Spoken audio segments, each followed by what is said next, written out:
Hi there! In this video, I will be giving you a quick guide on how you can move crypto from Kraken to a cold wallet. Please listen carefully to each step that I will be explaining because I will describe everything so you can follow along even if your screen looks different. Before starting, make sure that you have the correct plan or version that supports this feature. So first, you will open your Kraken and log in, then tap funding, and second, you will tap withdraw. Then you will select the cryptocurrency that you would want to move. For example, BTC or ETH or whatsoever. Then you will add withdrawal address and name it cold wallet.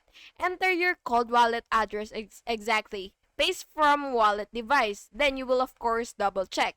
Select network, for example, Bitcoin, Ethereum or whatsoever. Then you will confirm it matches your wallet.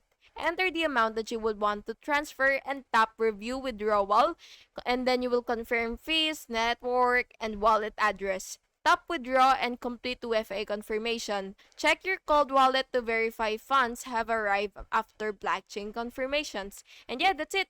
Thank you so much for watching this video and I really hope it was helpful. Please make sure to like and subscribe for more videos like this. Thank you and have a good day.